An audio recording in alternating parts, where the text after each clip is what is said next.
Bonsoir à toutes et à tous. Nous sommes le 4 juin 2023. Je fais ce live Twitch qui finalement n'est pas live, mais bon, c'est très bien, sur les peintres de la scène française, les peintres contemporains vivants. Il y a 2 semaines, Damien Cadieux invitait Anne-Laure Sacriste et aujourd'hui, j'ai la chance, la joie de recevoir James Blodet. Bonjour James, Bonjour et merci beaucoup. bien sûr. Alors, James a été prof de dessin aux Beaux-Arts de Paris pendant 35 ans. Il est entré comme prof en analyse d'œuvre. Suite à un conseil pédagogique, les professeurs s'étaient plaints que les élèves ne savaient pas dessiner. James a proposé de s'en charger et a proposé donc le cours de dessin d'après modèle vivant. Pour vous en parler un peu plus, la première fois que j'ai fait un cours de dessin chez James, c'était pendant que j'étais un cours d'après modèle vivant. J'étais en échange Erasmus de la Saint-Martins à Londres et il n'y avait pas de cours de dessin. Donc, c'était très important pour moi de tester ce cours. Et le long de ma scolarité aux Beaux-Arts de Paris, j'ai suivi les cours de James. Donc voilà, c'est un plaisir de parler avec vous, James, aujourd'hui de votre peinture. C'est un plaisir pour moi aussi. Et bien, passons tout de suite à la première peinture. Nature morte au livre et au matériel de peinture. 130 par 97 centimètres, huile sur toile, et vous l'avez faite en 1975. Oui, cette toile, je l'ai choisie parce qu'elle est importante pour mon parcours. Mhm, Je considère que euh, les principes que j'ai employés pour la composer, pour la construire, sont ceux que j'ai compris en faisant une copie au Louvre de la bataille d'Uccello. mhm. C'est un exercice qui m'a fasciné. Je considère qu'Uccello est le plus grand compositeur de tous les temps, carrément. Euh, ça m'a, j'ai été, ma passion pour la composition vient de là. Et D'ailleurs, je vous coupe une seconde pour raconter aux gens qui nous écoutent que James a écrit un livre, en fait, sur Uccello. Et une autre raison pour laquelle j'étais très touchée, en fait, de parler avec vous, c'est que vous aimez autant la peinture italienne. Et venant de Londres, c'était pas tout le temps le cas avec mes professeurs. Ils avaient une sensibilité différente. Donc, c'était aussi pour ça que j'étais très contente de parler avec vous de peinture. oui, oui. Euh, donc, ces principes de composition, oui, je considère que c'est avec cette nature morte que l'influence que j'ai subie d'Uccello s'est retrouvée en quelque sorte digérée. Mm. Euh, alors notamment des principes comme le fait de trier les éléments par série. Ainsi, dans ce tableau, sur l'étagère, il y a toute une série de livres. Il y a Oui, trois. est-ce que tu peux passer aux détails pendant que James parle des étagères et des livres? Ok, parfait. Il y Oui. a donc trois pinceaux qui sont regroupés. Il y a trois boîtes, une boîte en métal métallique, une boîte à peinture, une Mhm, boîte en bois, une boîte en carton ondulé, mhm, superposées. De la même façon, il y a trois éléments froissés sortant de la boîte en bois, un sac en plastique, sur la boîte à peinture en tôle noire, le, un chiffon froissé et sur l'étagère, un sac en papier craft. mhm. Donc, cette organisation des choses par série que j'ai bien comprise en regardant Uccello.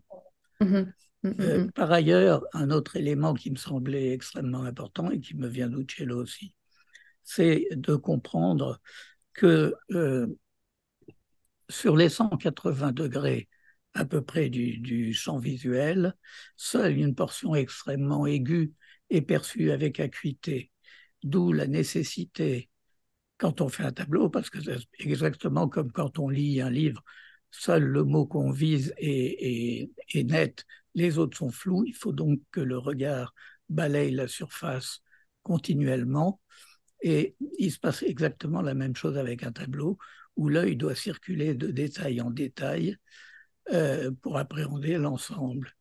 Mm. Et donc, euh, c'est une chose à laquelle on pense jamais, en fait, très peu, tellement c'est naturel. Mais je suis persuadé que une grande partie du plaisir visuel que le spectateur éprouve vient de ce fait que le peintre aura su créer dans sa composition des parcours pour faciliter le regard du spectateur, le déplacement du regard du Mhm. spectateur. Et vous pouvez nous parler de cette ligne qu'on voit, on perçoit une sorte de différence d'espace de la gauche à la droite.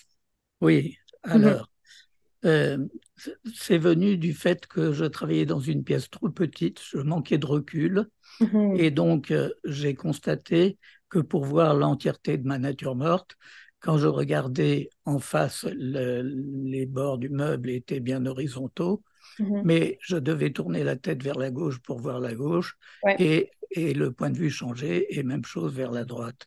D'où l'idée de respecter euh, les, ce changement de point de vue. Alors au début, j'avais continué, les arêtes se continuaient, il n'y avait pas Mhm. cette rupture que j'ai créée, mais je me suis rendu compte que les parties latérales fuyaient vers Oui. l'arrière du fait de leur obliquité.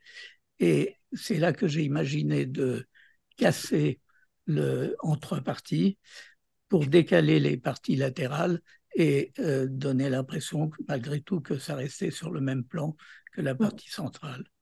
Mm. Alors, ce que je dois dire, c'est que ce travail sur nature m'a aussi aidé à comprendre Uccello. Euh, dans le panneau qui se trouve à Florence de la bataille, on voit des cavaliers qui surgissent par la gauche et qui sont trois quarts face, qui passent au milieu de profil et qui s'en vont sur la droite de trois quarts dos.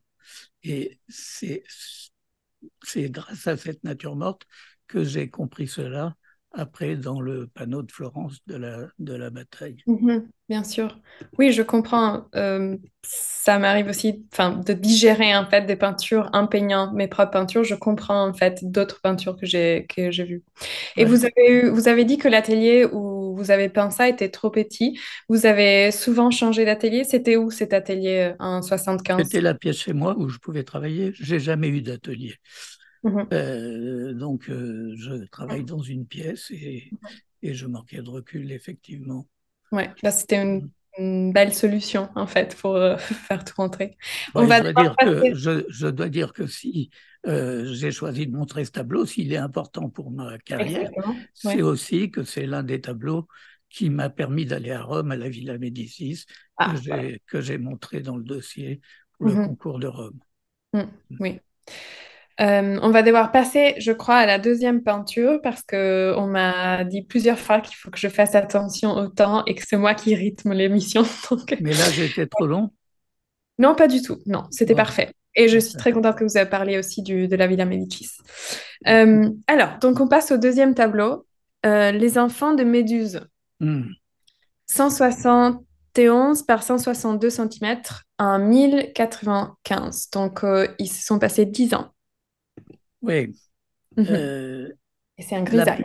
la plupart du temps, je travaille d'après nature. Mhm. En fait, il n'y a que ça qui me plaît vraiment. Mm. Euh, j'ai besoin de ce contact avec le sujet. Réel. Euh, mais il m'arrivait aussi d'avoir envie de faire des toiles d'imagination. Mhm. Et quand me suis mis en tête de traiter ce sujet, euh, ce tableau, je l'ai jamais montré autrement que très confidentiellement, tellement j'avais peur qu'on me traite de ringard dans les années 80 de faire une toile mythologique. Je comprends. C'était l'époque où on n'avait même plus le droit de peindre, où il fallait les médias contemporains, des installations, mais surtout plus de peinture. Mhm. Euh, les gens qui dirigeaient les institutions de la culture Mhm. en étaient à ce point, quoi. Oui. Euh, et, et donc, voilà, j'ai très peu montré, sauf que maintenant, quand je la regarde, cette toile m'impressionne moi-même. Et Mhm. donc maintenant, je suis prêt à l'exposer. Euh, En fait, ce thème m'a Expliquez alors, fasciné. oui, je Ce- suis très curieuse de pourquoi ce sujet pour vous à cette époque-là, mais allez-y. Alors, la première version que j'ai faite de ce thème, euh, je l'ai faite alors que j'étais étudiant à l'école. C'est mon chef d'atelier, Pierre Caron, qui était quelqu'un de remarquable, qui est arrivé un jour à l'atelier en disant, vous allez lire les Métamorphoses d'Ovide et choisir un Mhm. thème. Et il se Mhm. trouve que j'ai choisi ce thème. Alors, je ne Mhm. savais pas pourquoi à l'époque, pourquoi il me fascinait, Mhm. mais ensuite, j'en ai fait plein de versions. Ça m'a occupé plus de 10 ans, cette histoire. En fait, j'ai mené toute une réflexion euh, pour finalement euh, voir Persée finalement comme un saint patron des peintres, quoi. Mhm. Mais il faut peut-être raconter un peu l'histoire. Persée décapite la Méduse, dont le regard pétrifie quiconque le croise, mais au lieu de la regarder directement, Athéna lui prête son bouclier poli comme un miroir et il regarde l'image dans le miroir. Et au moment où il décapite la Gorgone, Méduse, du sang de la Méduse naissent Pégase et Chrysaor. Pégase, c'est le cheval ailé, et Chrysaor en grec, ça veut dire l'homme à l'épée d'or. Mhm. Et donc, toute ma réflexion, c'était que, au fond, le peintre agissait de même, qu'il triomphait de la réalité en détournant son regard vers son tableau, Mhm. avec toute la métaphore du tableau comme miroir. Et, et donc, quand Persée décapite la Méduse, naissent Pégase et Chrysaor, Pégase étant le symbole de l'inspiration créatrice, et Chrysaor avec son épée d'or, la force tranchante de l'esprit. Donc, les deux entités, en quelque sorte, nécessaires au peintre pour mener à bien son œuvre. Mhm. C'est Je très dois dire fort. qu'en le peignant, en même temps, je me reprochais personnellement de trop réfléchir, de ne pas assez me laisser aller à mon inspiration. Et Ah. donc, en peignant ça, j'espérais un peu que de le représenter, je pourrais ensuite me laisser aller plus facilement à l'inspiration. Et, euh, et pourquoi alors un grisaille? Qu'est-ce qui vous... Alors, la grisaille, Mhm. euh, je m'intéressais beaucoup aux techniques anciennes et notamment euh, à celle de Van Eyck, par exemple, qui commençait en grisaille. Il n'y a D'accord. pas que lui, même Rubens a peint sur des fonds gris. Euh, le problème que j'ai rencontré, enfin, je trouvais ça très intéressant parce que de se débarrasser de la couleur, ça permet de se concentrer beaucoup plus sur la lumière, sur le ton. Mhm. Et, et, et le problème, c'est, en fait, j'ai passé 1 an et demi sur ce tableau pour le composer, pour ajuster les tons, et que euh, au bout de ce temps, alors qu'au début, je voulais faire un tableau en couleur, qu'il m'était devenu impossible de le colorer parce que ça aurait été comme de plaquer un deuxième tableau sur un premier tableau fait autrement. Oui, oui, bien sûr, je comprends. Et donc j'ai décidé de le garder comme ça et de refaire une version en couleur. Oui, d'accord, je vois très bien. Bah, il faut qu'on passe à la prochaine peinture pour rester dans le temps, mais très intéressant de voir cette scène mythologique parmi vos natures mortes. Euh, alors, c'est une de mes préférées. Nature morte au crâne sur la caisse. Ouais, 80 centimètres et 5 par 107. c'est Pastel ça. sur papier. Donc, on est sur du pastel 2014. On Oui. a passé beaucoup de temps. Et vous pouvez nous raconter? Alors, il se trouve que c'est pendant que j'étais à la Villa Médicis que Mm. j'ai eu envie de me lancer dans le pastel. Euh, Peut-être une influence de Degas que j'aimais énormément, Oui. dont j'aimais énormément le travail. Mhm. Euh, mais il y a eu un moment où, enfin, le problème, c'est le problème de la pièce où je travaille finalement encore, qui est petite. Et Oui. quand je sors les pastels, ça occupe 3 tables, puisque le pastel, l'intérêt, c'est d'avoir énormément de bâtonnets, puisque Oui. les tons sont préparés à l'avance. Et, et donc, je ne pouvais pas peindre en même temps. Euh, et donc, pendant 5 ans et demi, je n'ai fait que du pastel. Mhm. Ce pastel, ben, il est très réussi pour moi. C'est un de ceux que je préfère, de ceux que j'ai fait. Mhm. Euh, et alors, il a quelque chose de particulier. C'est que quand je l'ai composé, j'allais pas bien du tout. Voilà, j'allais vous demander de nous parler un peu de qu'est-ce qui a Je me mené à sentais ce très sujet. mal. Mhm. J'ai pris ma tension. J'avais 22 de tension. Et quand j'ai posé le crâne sur la caisse, pour moi, c'était ma mort que je voyais. J'étais très conscient de ça. Mm. Et du coup, la caisse représentait ma cage thoracique, les 2 sacs en papier à l'intérieur, mes poumons, et le petit pot en terre cuite, mon cœur. Bien sûr. Voilà. Mais en fin de compte, il y a les fruits aussi en bas. C'est un peu Eros et Thanatos, quoi. Oui, c'est l'espoir, c'est la vie. Très bien. Oui. Qu'est-ce que Euh, je peux dire d'autre? Oui, euh, on n'a pas beaucoup de temps pour bon, trop rester sur cette peinture, mais quelques derniers mots sur cette peinture, sur ce dessin, sur ce pastel, avant de passer au prochain.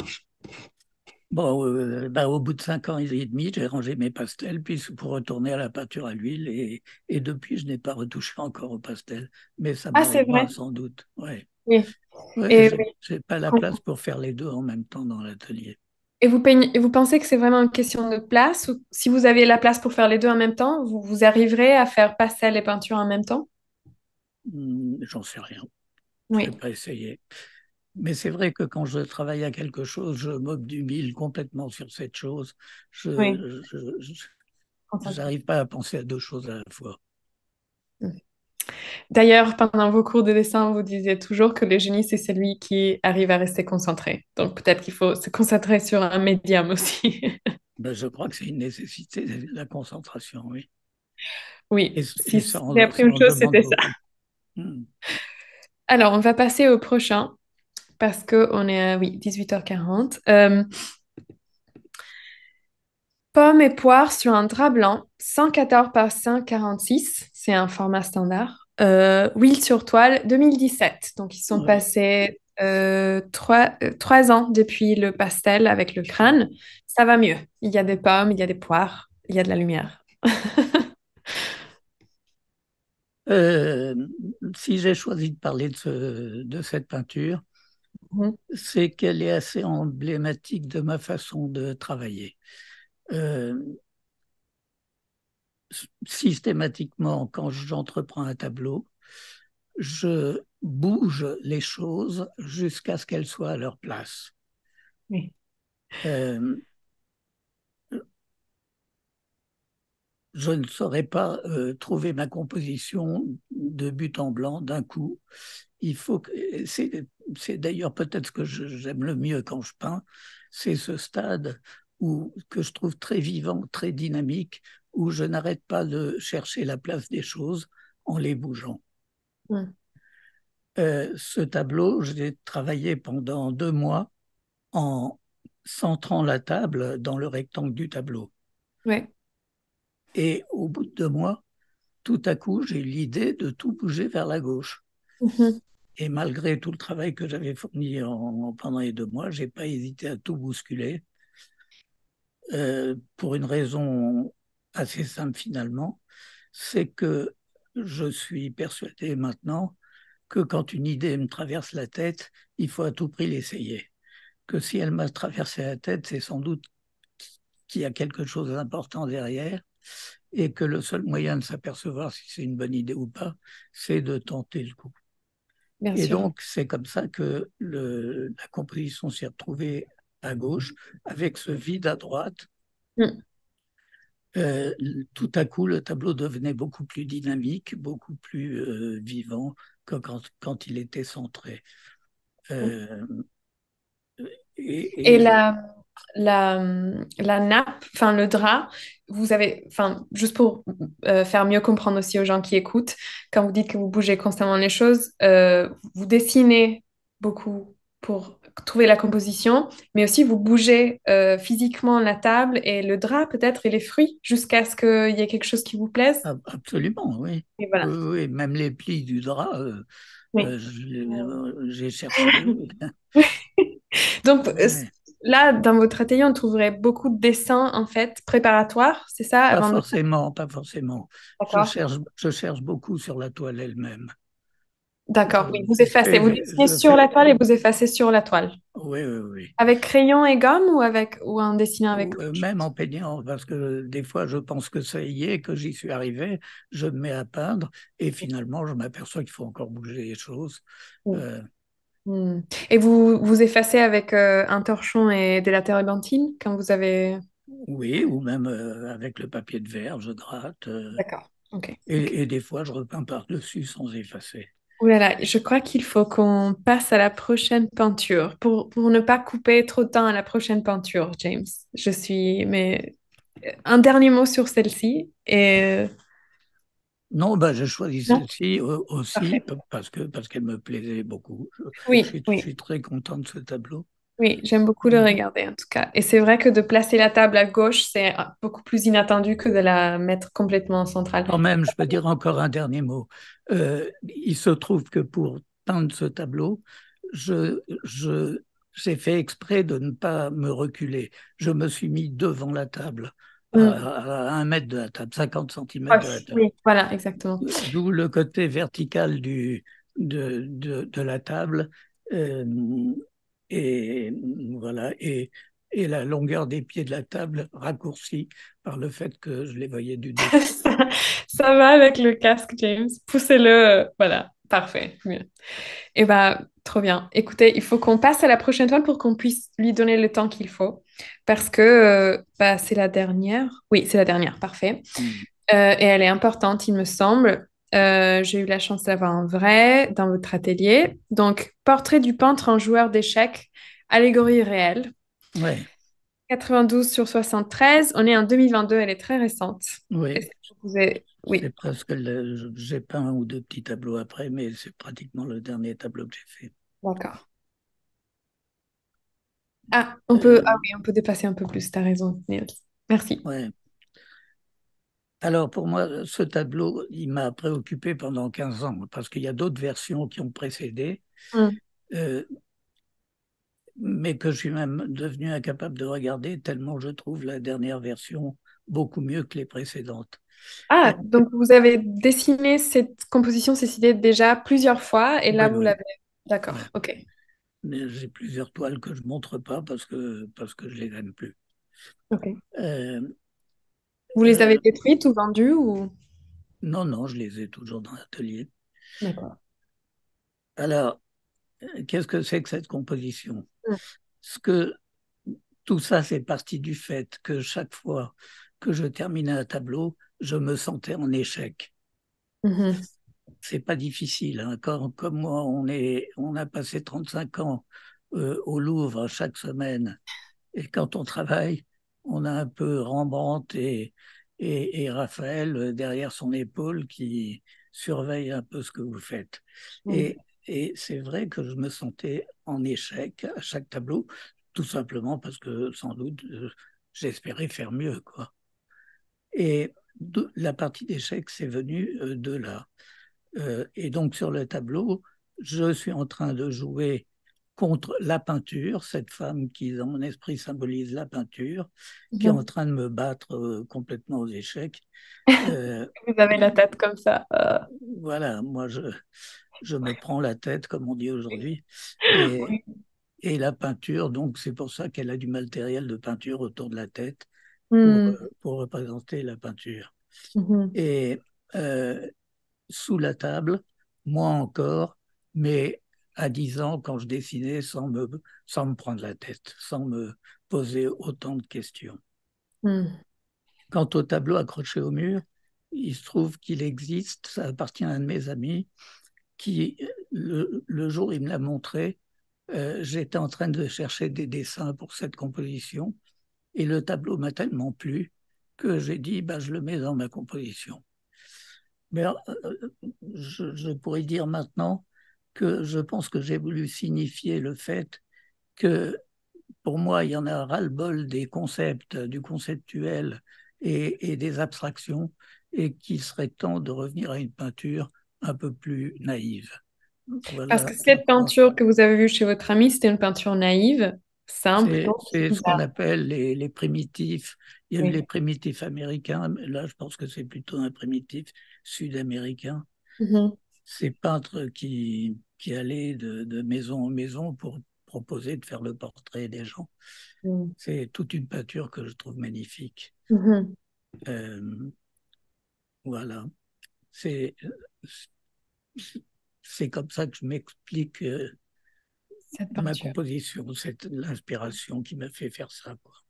Et ce personnage de l'enfant sous la table, comment vous avez photographié un enfant, c'est d'après imagination, comment vous avez composé, enfin, C'était d'imagination. Ouais. Pour la imagination. femme, j'ai fait poser une amie. Pour moi, Mhm. je me suis pris en photo. Mhm.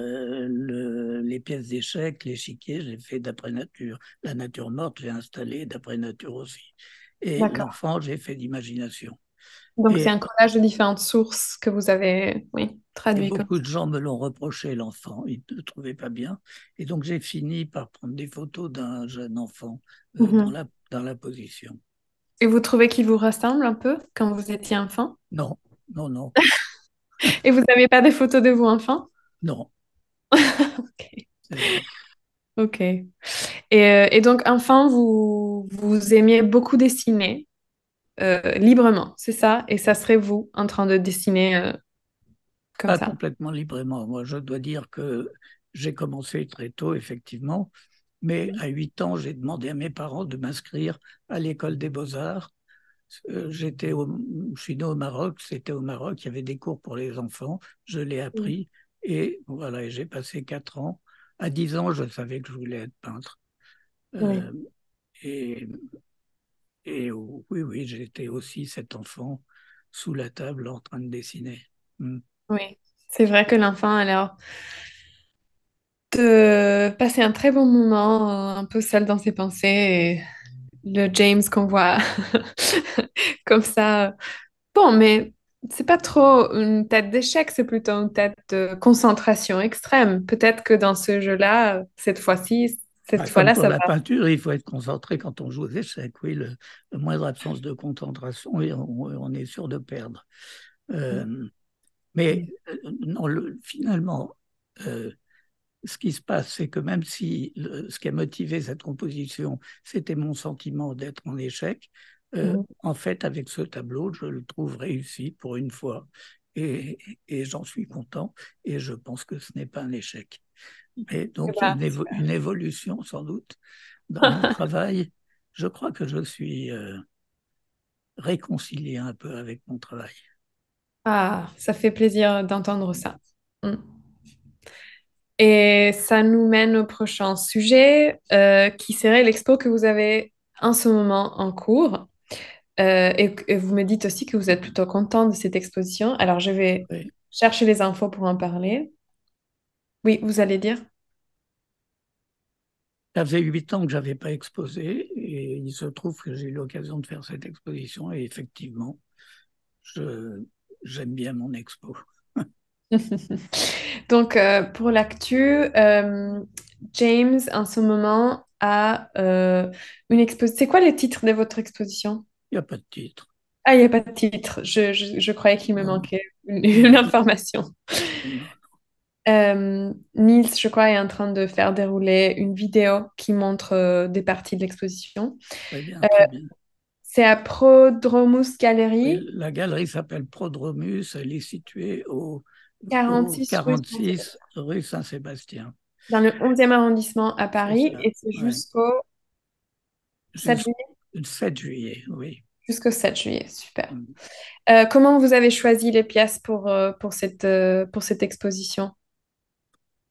J'ai pris ce qu'il y avait de mieux, mais j'ai pas choisi tout seul. J'ai choisi aussi avec le patron de la galerie qui est venu faire le choix. Et j'étais d'accord avec son choix du reste. Mm. Très bien. Et James est aussi en train d'éditer un catalogue pour cette exposition, pour informer nos écouteurs. Oui, Donc, la catalogue existe, effectivement. J'en suis pas trop mécontent, même si les couleurs sont pas toujours très exactes. Mm. c'est jamais très facile de reproduire des peintures en catalogue. Donc, c'est bien que l'objet existe. Très bien.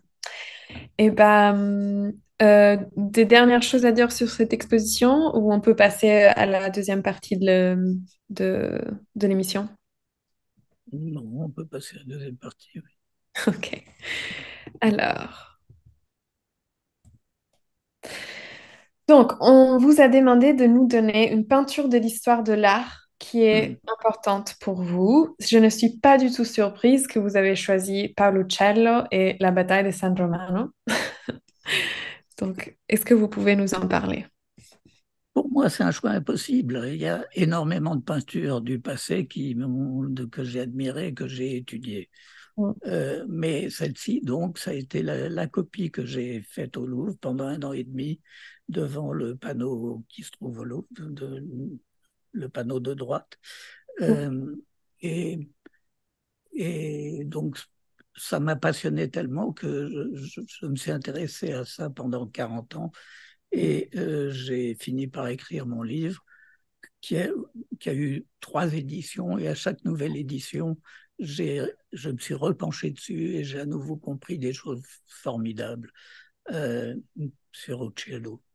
Et comment ça se passait, ça? C'est vous qui, dans les années, comprenez des nouvelles choses et donc contactez les Beaux-Arts pour dire j'ai besoin de faire une nouvelle édition? Ou c'était plutôt au moment où vous Non, faisiez... c'est les Beaux-Arts qui me contactaient au moment où le livre était épuisé, oui. Au moment où il était épuisé, donc grand succès pour ce livre. Et à ce moment-là, vous vous disiez, j'ai un peu de temps, je vais me consacrer à revoir tout ce que j'ai écrit et Oui. re-réfléchir à cette peinture. Chaque fois, ça a été l'occasion d'augmenter Oui. d'une édition augmentée et complètement révisée. Mhm. Jusqu'à la dernière, donc, qui a été publiée en 2015, si mes souvenirs sont bons, et Mhm. où j'ai découvert des choses qui m'ont ahuri, tellement elles sont merveilleuses. Waouh. Oui, vous nous aviez montré un schéma, je crois, quand on était en visite d'atelier avec vous. J'ai un souvenir de ça, une sorte de schéma d'un... come si dice? Un guerrier, en fait, quelqu'un qui lançait quelque chose et qui ça coupait le tableau. Les cavaliers en mouvement. Oui. Euh, Si j'ai écrit ce livre, c'est parce que je lisais dans l'histoire de l'art qu'il n'y avait pas de mouvement dans les batailles d'Uccello. Tous les historiens ont répété ça. Et moi, en faisant ma copie, j'avais vu que à gauche du panneau de Paris, il y avait 5 images d'un même cavalier qui rabattait sa lance pour charger. Finalement, au XVe siècle, Uccello fait la même chose que les futuristes au XXe mhm. siècle, qui eux Oui. ont fait ça grâce à la caméra et à la chronophotographie, alors que Uccello l'a fait sans le secours d'aucun instrument de la sorte. Oui. Et, et, et je me souviens quand je faisais ma copie, j'entendais ce que disaient les conférenciers à leur groupe, et ils disaient, oui, Uccello est le père de la perspective, mais il invente et donc il fait des erreurs de perspective, des fautes de perspective, alors qu'il n'y a aucune erreur du tout s'explique, Mm. et en particulier, ces 5 cavaliers qui rabattent leur lance pour charger, il se trouve que Uccello a donné au cavalier qui débute le mouvement la lance la plus colorée, rouge, et la plus grosse. Mhm. Et, et plus le mouvement s'accélère, plus les lances se rapprochent et se décolorent. Mm. Et, et c'est ça qu'il appelait des erreurs de perspective, puisqu'il n'admettait pas en fait que Uccello s'était intéressé à ce point au mouvement. Mm. Mm. C'est-à-dire Uccello ne pouvait pas se contenter du point de vue unique euh, expérimenté par Brunelleschi et théorisé par Alberti. Mhm. Comme il voulait montrer des mouvements, il avait besoin du déplacement du regard du spectateur à travers sa composition. Et donc, en fait, il n'y a pas un point de vue unique, mais une multiplicité qui font que le regard, au lieu d'être fixé, euh, est libre de circuler, lui aussi de bouger. Je suis en train de regarder tous les détails en même temps que vous me parlez. En effet, je vois toutes les lances colorées et celles qui ne le sont pas. Et ça aide beaucoup à orienter le regard, en fait, de suivre tous les... Et, on voit bien comment il compose par série. Oui, Toutes les lances peuvent se regarder ensemble, toutes les pattes des chevaux peuvent se regarder ensemble, oui, les boucliers sont alignés sur la même horizontale. Euh, voilà, oui, tous. c'est très organisé, oui. Et donc, oui, je repense donc à ce que vous avez dit de votre première peinture dans votre choix, où il y a c'était des livres, c'est ça, Oui, sur qui sont l'étagère, oui. organisés comme ça, et donc là, il fait comme ça. Mm. Mhm. Très bien. Euh, Et bon, il faudrait avoir le temps de parler un peu des autres panneaux aussi, sans doute. Alors, ce qui est peut-être un peu dommage sur l'image qu'en ont les spectateurs sur l'écran, c'est que les trois panneaux du triptyque sont alignés. mm. Mais ce que j'avais fini par comprendre en faisant ma copie déjà, c'est qu'à l'origine, le tableau de Paris venait à angle droit par rapport aux deux autres. Un angle droit par rapport aux deux autres. Mhm. Oui, le Oui. panneau de Paris était sur un mur et les deux autres sur un autre mur. Mm. Et donc, le panneau de Paris n'était pas fait pour être vu de face, comme on va le voir quand on va au Louvre, mais pour être vu de biais. En fait, les cavaliers qui, à droite, sont représentés de trois quarts d'eau, sont exactement dans l'axe du regard du spectateur quand il est placé au bon point de vue. Le bon point de vue étant celui qu'il doit adopter s'il veut voir l'ensemble du triptyque, donc avec deux panneaux sur un mur et le panneau de Paris à Mhm. angle droit. Et donc, grâce à ces cavaliers de trois quarts d'eau, le regard du spectateur peut s'enfoncer en profondeur dans l'espace du tableau. Il va à ce moment-là buter sur l'objet le plus lointain de la composition, qui a un petit drapeau au fond, derrière les lances, et Mhm. ressurgir avec le condottière, qui n'est donc pas fait pour être vu de trois quarts face, mais en fait de profil par rapport au spectateur. Euh, Dans votre dernière édition, si je ne me trompe pas, il y avait aussi une sorte de simulation des trois oui, mises en oui, place. oui, Oui. oui, oui, oui, j'avais fait une Donc, maquette. pas alignés. Voilà, il y avait une maquette où ils ne sont pas alignés un 2 3 mais exactement comme vous les décrivez, de manière Voilà. qu'ils soient vus Et de... alors, en fait, ce qui est formidable, c'est que toute la construction, tous les cavaliers de tout le triptyque sont Mm. absolument symétriques. Mm. Paolo Cello a représenté systématiquement deux cavaliers côte à côte et un cavalier à angle droit. Par Mm. exemple, à droite, les deux cavaliers qui tournent le dos au spectateur, puis le condottière qui ressurgit de profil. Mm. Dans, ensuite, il y a un cavalier, puis qui rencontre deux autres, euh, qui confluent vers deux autres de trois quarts d'eau. Au centre du triptyque, le condottière siennois désarçonné et les deux cadavres au sol, ça fait Ouais. deux et un. Puis à nouveau, deux cavaliers parallèles et un perpendiculaire. Et dans le tableau de Londres, deux cavaliers parallèles à gauche et un cavalier Mm. qui croise euh, sur un cheval noir. Et tout est symétrique. C'est pour ça que j'ai toujours été persuadé que les historiens de l'art se trompaient quand ils affirmaient que les trois panneaux ne faisaient pas un triptyque. Mhm. Ils sont allés jusqu'à inventer que le panneau de Paris aurait été peint 20 ans après les deux autres. Ils trouvaient que les deux premiers allaient bien ensemble et pas celui de Paris. Et un des arguments qu'ils utilisaient, c'était que les cavaliers du panneau de Paris étaient représentés plus grands que les cavaliers sur les deux autres panneaux. Et à force de réfléchir à ça, je me suis dit, ben, je vais reprendre ces mesures. Et Mhm. en prenant les mesures, je me suis aperçu que les cavaliers qui étaient strictement de la même taille que ceux de Florence et de Londres, les deux panneaux de gauche, c'était les cavaliers de l'arrière-plan dans le panneau de Paris. Et effectivement, donc, ceux du premier plan sont plus grands, mais précisément pour les rapprocher du spectateur. Et euh, quand j'ai compris ça, je n'en revenais pas. C'est-à-dire que les cavaliers du premier plan dans le panneau de Paris sont décollés de la muraille. Ils viennent en avant et même devant la muraille, le mur. Et au début, je ne savais pas comment raconter ça. Et finalement, j'ai repensé à un panneau d'Uccello qui représente une mère et l'enfant. Et le, la mère est de face dans un encadrement comme une fenêtre. Et elle tient l'enfant qui a les pieds appuyés sur la barre horizontale de la fenêtre et qui est penché en avant. Mm. Et donc, en fait, devant le tableau, là encore. Et je Mm. me suis dit, bon, ben voilà, ça confirme ce que j'ai compris. Et voilà, ça, c'était une des grandes trouvailles de la dernière édition de mon livre. Ouais. Mm. Et on va passer à quelque chose de très différent. On va parler d'une peinture de l'histoire de l'art que vous n'aimez pas, que vous ne comprenez pas ou que vous rejetez. Peut-être que c'est Ouais. les trois dans ce cas-là. Et vous avez choisi Willem de Kooning, Woman 1.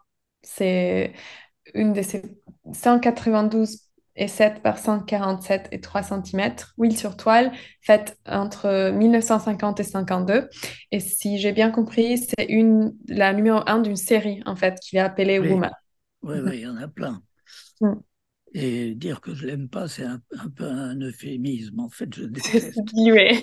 cette peinture. Quand je vois ça, je me dis, mais qu'est-ce qu'elle lui a fait, la peinture, pour qu'il en vienne à la martyriser ainsi, à la tabasser. Je ne comprends pas cette façon de peindre. Mais quand je vois ce qu'il fait de la femme, je me dis aussi, qu'est-ce qu'elles ont fait, les femmes, pour qu'il les représente d'une manière aussi dégradante. C'est Je, intéressant que vous demandez qu'est-ce que la peinture lui a fait pour qu'il la traite comme ça, comme si la ah oui, peinture, la matière elle-même, elle était maltraitée ici, en fait. absolument. Ce qu'on appelait la bad painting. Oui. Euh, Mhm. ouais, ouais, moi, j'ai trop de respect pour la peinture pour la traiter de la sorte. Euh, et, et quand je pense qu'il y a des femmes qui se battent pour qu'on décroche un magnifique tableau de Balthus, cette jeune fille dont on voit la petite culotte, euh, moi, je ne comprends pas qu'elles ne se battent pas pour qu'on décroche cette image-là de la femme, tellement je la Ah. trouve dégradante. Bah, Euh, là, on parle de deux choses très différentes.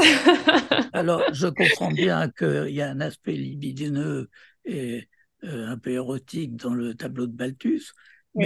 mais la réalisation est tellement belle qu'elle sublime cet aspect-là. Tandis que la réalisation de Kooning, on ne peut pas dire qu'elle fasse pardonner l'image qu'il en donne, quoi. Alors moi, j'ai fait une petite recherche sur cette peinture de Kooning pour essayer de comprendre. Elle est partie de la collection du MoMA. Et, Oui, il y en a plein les musées américains. mhm. Et j'avais... Moi, Qu'est-ce je qu'il... Ah vois oui. ça comme du bâclage. Je Euh, il, déteste ce qui est bâclé. il parlait du grotesque qui donne de la joie. La beauté devient petulant. Comment on peut dire ça en français? Petulant. Comme si... euh, je vais googler la traduction de petulant en français. La beauté devient irritable pour moi. Le grotesque me donne plus de joie. Est-ce que ça vous... Qu'est-ce que ça vous... Je ne me réconcilie pas avec ça, hein. Voilà. Mais bon, il a le droit de faire ce qu'il veut et loin de moi l'idée de décrocher des murs, ce que je n'aime pas. Il a Ah, tout voilà. à fait le droit de faire ce qu'il fait, Mm. mais je n'aime pas ça. J'aime pas ça. D'accord. Je vois très bien pourquoi, avec votre sensibilité, vous n'aimez pas ça. De mon côté, je trouve ça drôle et c'est vrai que parfois, il y a un côté pas très beau, parfois, euh, dans la vie et dans la peinture, qui c'est presque un soulagement de ne pas avoir une très belle femme en peinture, juste pour rigoler et penser à autre chose que quelque chose d'idéalisé, une sorte de beauté idéalisée. Moi, ça me fait rigoler, mais j'entends votre point de vue. Vous avez de la chance si vous arrivez à en rire. Moi, non. Très bien. Bah, on va passer à Paul Valéry. Dégâts, danse, dessin. Donc, on vous a demandé une œuvre qui a nourri votre pratique, mais vous n'avez pas choisi une peinture, vous avez choisi donc ce livre. Euh, Bah, de mon point de vue, le livre de Paul Valéry est un des plus beaux livres qui a été écrit sur l'art. Euh, alors évidemment, Paul Valéry, c'est pas n'importe qui, c'est un grand poète et le style est remarquable. Mais en même temps, Paul Valéry connaissait bien Degas et Paul Valéry lui-même dessinait. Et, et quand, bon, ça fait longtemps, j'ai lu beaucoup, c'est le genre de livre que j'ai lu il y a très longtemps et je m'en souviens pas forcément très bien, mais si vous le voulez, j'aimerais bien vous lire un passage. Oui, bien sûr. J'avais fait pareil quand j'avais fait l'entretien, j'avais lu des passages des livres et des poésies. Voilà. Il y a une immense différence entre voir une chose sans le crayon dans la main et la voir en la dessinant. Ou plutôt, ce sont deux choses bien différentes que l'on voit. Même l'objet le plus familier à nos yeux devient tout autre si l'on s'applique à le dessiner. On s'aperçoit qu'on l'ignorait, qu'on ne l'avait jamais véritablement vu. L'œil, jusque-là, n'avait servi que d'intermédiaire. Il nous faisait parler, penser, guider nos pas, nos mouvements quelconques, éveiller quelquefois nos sentiments. Même, il nous ravissait, mais toujours par des effets, des conséquences ou des résonances de sa vision qui se substituaient à elle et donc l'abolissaient dans le fait même d'en jouir. Mm. Voilà, c'est un passage très frappant, je trouve, Ouais. et extrêmement juste. Finalement, euh, Goethe, qui était un autre grand poète et qui a beaucoup dessiné aussi, a dit la même chose d'une formule très rapide. Il a dit ce que je n'ai pas dessiné, je ne l'ai pas vu. Je me souviens, vous le disiez souvent pendant nos cours Ouais. de dessin. Et Giacometti dit je ne sais ce que je vois qu'en travaillant. Oui, oui. C'était surtout ça dont vous nous parlez, Giacometti. Ouais. Oui, c'est vrai, quand on dessine, on voit totalement différemment quelque chose d'autre et on comprend pas trop ce qui existe tant qu'on ne l'a pas dessiné. Absolument. Alors, Et ce- ça c'est très important dans mon esprit. Mm, mm. Mm. Et donc, bah, la deuxième question, c'était un livre sur l'art qui vous a influencé. Et donc, vous nous avez justement, ça fait la suite, un portrait par Voilà. Giacometti, traduit par Pierre Leiris, James Lord. Voilà. Euh, Giacometti qui pense donc la même chose Mm. et qui, lui aussi, un peu comme ça m'est arrivé, se juge en permanence en échec. Dans ce livre de James Lord est merveilleux.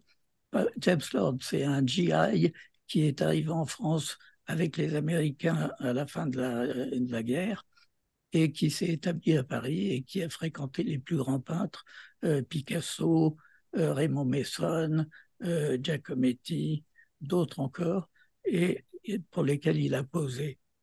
Et il a écrit ce livre qui est formidable, qui s'appelle Un portrait par Giacometti, où il Mm. raconte les séances de pose. Waouh, Oui, quel... oui. Ouais. Et alors, c'est très frappant parce que Giacometti est jamais content. Mm. Il efface tout le temps ce qu'il vient de faire. Euh, et, et James Lord, qui est censé rentrer en Amérique, se sont obligés de rester à Paris, de reculer chaque fois son départ parce que Giacometti n'arrive pas à finir son tableau.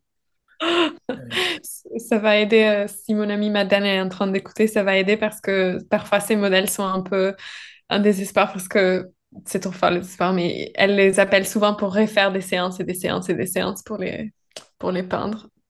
Et moi aussi, je n'arrêtais pas de défaire, de refaire. Et quand j'ai lu donc ce livre, ça m'a fait beaucoup de bien parce que je me suis dit, ben voilà, si même Giacometti, un si grand peintre, lui aussi n'est jamais content et insiste comme ça, Mm. finalement, je suis dans la norme, quoi. Ah oui. Voilà. Je Alors, pense qu'on n'est pas vraiment jamais content. Sinon, je sais oui, pas. je pense On que arrêterait. tout peintre un peu honnête ne peut pas être content facilement. Facilement, ouais. Donc, on passe maintenant à une peinture contemporaine que vous aimez. Et vous allez nous parler de Masao Haejima. Je l'ai Oui, bien. Vue de oui. bassin de la Villette depuis le quai de Seine, 162 par 195 cm, huile sur toile, fait en 2021. Oui, alors Masao Hajima est un peintre japonais qui a étudié d'abord à Tokyo, aux Beaux-Arts de Tokyo, Mm. et, qui a reçu un enseignement très technique. Et Mm. cette passion qu'il a développée à ce moment-là pour la technique l'a conduit à vouloir étudier la technique de Van Eyck. Et pour ça, il a décidé de venir à Paris. À Paris plutôt qu'en Belgique, parce que à cause de la réputation des Beaux-Arts de Paris, euh, qui l'a poussé à venir plutôt à Paris. Et, et bon, il a passé par différentes étapes, différentes représentations, et depuis un certain moment, il fait beaucoup de vues de Paris. Mm. Donc celle-là, euh, pour pouvoir faire ses vues, euh, il s'est trouvé un atelier au 20e étage d'une tour, si bien qu'il a un panorama comme ça sur tout Paris. Oui, d'ailleurs, on a une Euh, photo. Thomas est allé pour l'aider à lui donner une photo achetée de la reproduction qu'on regarde et il a pu voir Masao dans son atelier et l'a vue. Donc on a la source. ouais. Jane, est-ce que vous n'allez pas être plus confortable si vous poussez un peu le casque un peu en arrière? Voilà, comme ça, parfait. Ah ah, Masao. Et donc, oui, qu'est-ce qui Moi, vous c'est un plaît? peintre que j'aime beaucoup.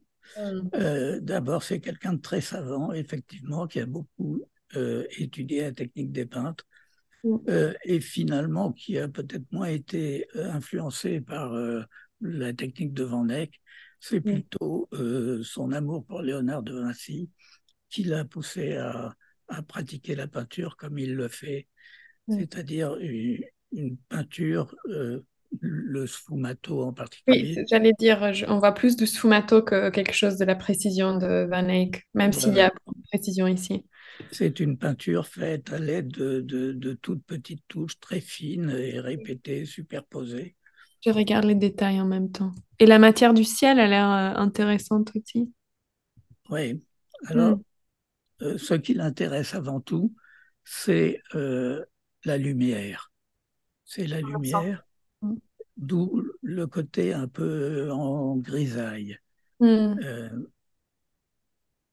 Hmm. mais pas une lumière à la Léonard précisément ou au Caravage qui mettent des ombres très fortes à côté pour les faire contraster.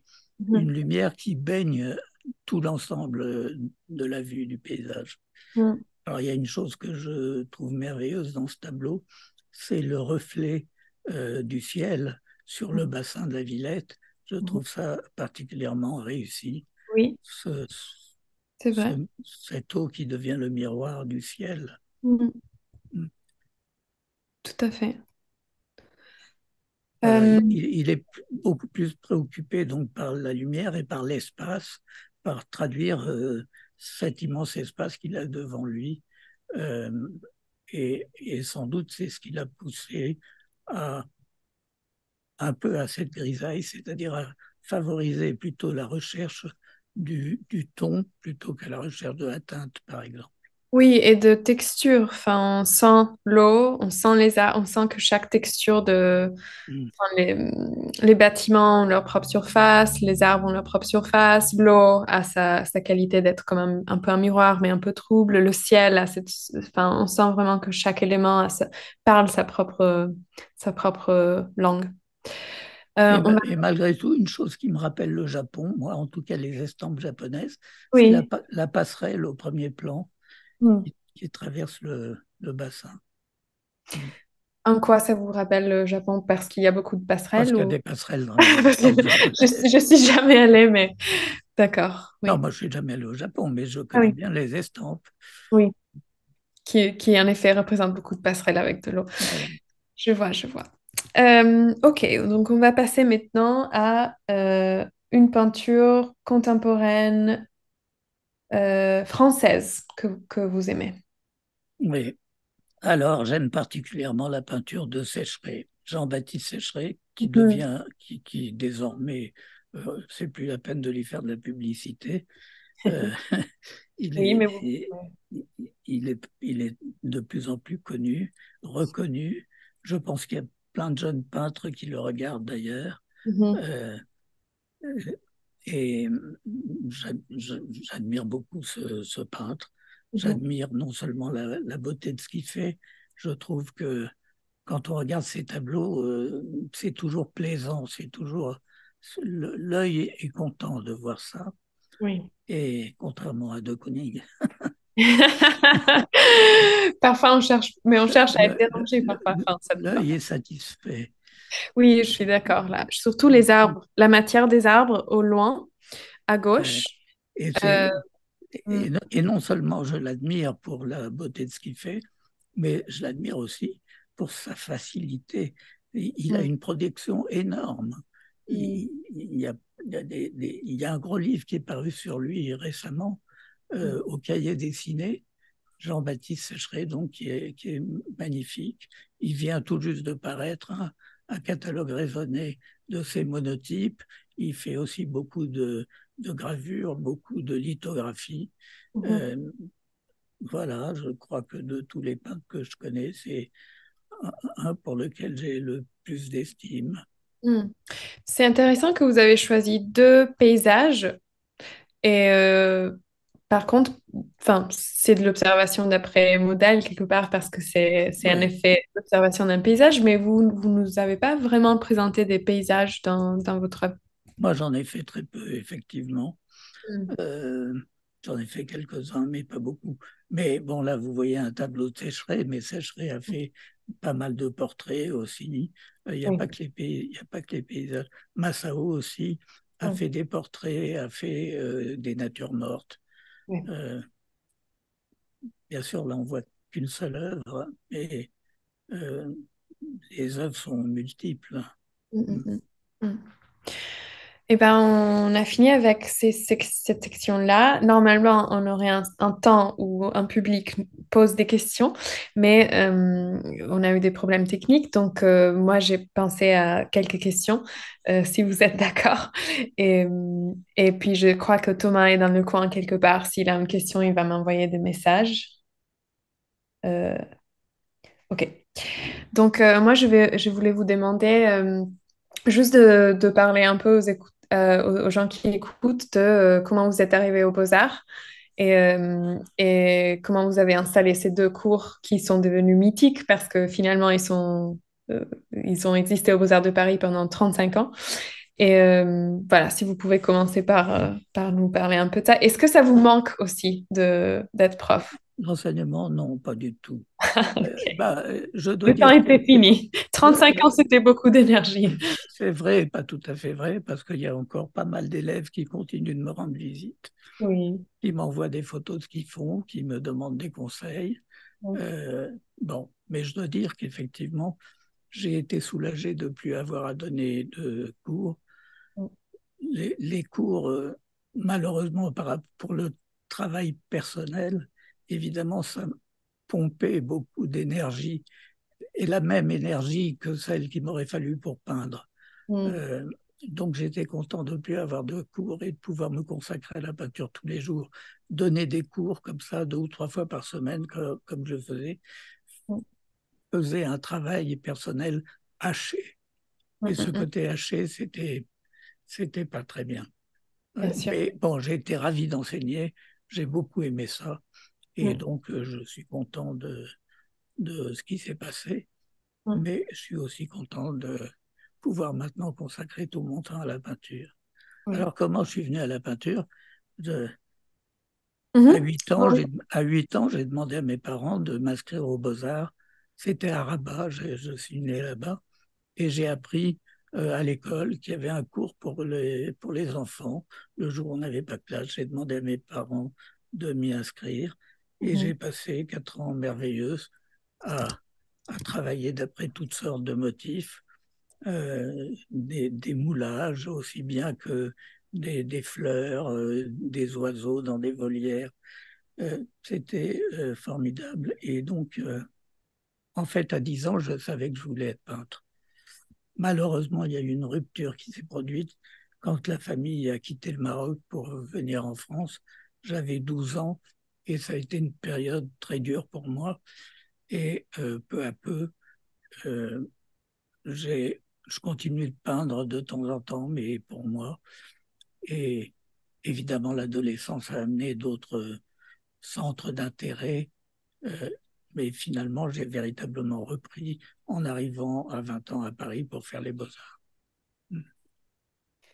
Et comment vous avez vécu pendant que vous peignez cette époque en fait où le figuratif était un peu mal vu et quel est votre rapport avec J'en ai ceci? énormément souffert. Mm. Mhm.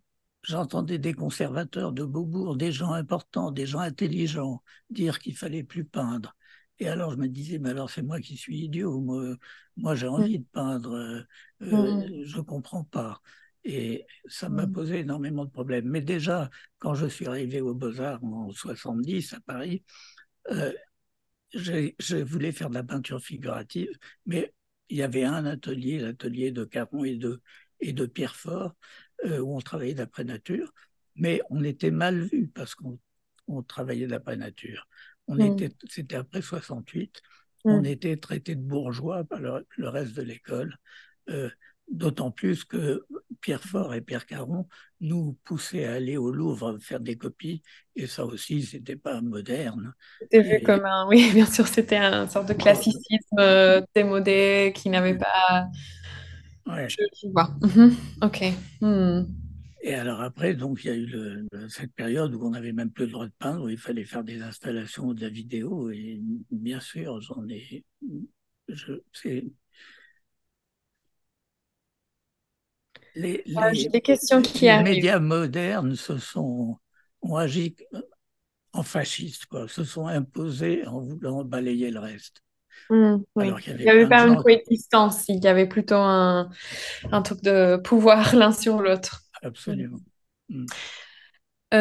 Comment vous avez tenu stratégiquement aux Beaux-Arts de Paris dans un milieu hostile à la peinture, un peu contre votre enseignement, alors que la fin de votre carrière vous donne plutôt raison, vous a donné plutôt raison. Oui, il y a eu des moments difficiles. Comment j'ai tenu en ne me mêlant pas aux autres professeurs, aux artistes contemporains. Oui, Euh, je donnais mon cours au Louvre, on ne me cassait pas les pieds, j'avais toujours des élèves, euh, et les élèves étaient contents. Et donc, euh, c'est comme ça que j'ai tenu. Mais c'est vrai qu'au fur et à mesure des années, et surtout effectivement dans les dernières années, euh, oui, tout à coup, mon enseignement coïncidait avec ce que voulaient les jeunes élèves. oui. Et tout à coup, en quelque sorte, voilà, j'étais bien vu. Alors, C'est le cas. ça En tout cas, n'a pas notre... toujours été le cas, effectivement. Ah, c'est intéressant, oui. Oui, donc vous avez Mais tenu tout c'est une le temps qualité de l'École des Beaux-Arts, malgré tout, que l'administration ne se mêlait pas de ce qu'enseignaient les élèves de la et les politique. professeurs. Les professeurs. Oui, oui. Euh, Hmm. ouais, s'ils s'en étaient C'est une mêlés, ça qualité. aurait changé beaucoup de choses. Hmm. Et donc, moi, j'étais au Louvre, je cassais les pieds à personne. Oui. Quand j'étais pas au Louvre, j'étais dans la chapelle à l'école Oui. à faire dessiner les élèves d'après les moulages. Et, et autrement, c'était le modèle vivant. C'est-à-dire tout ce qui était ringard, c'était moi.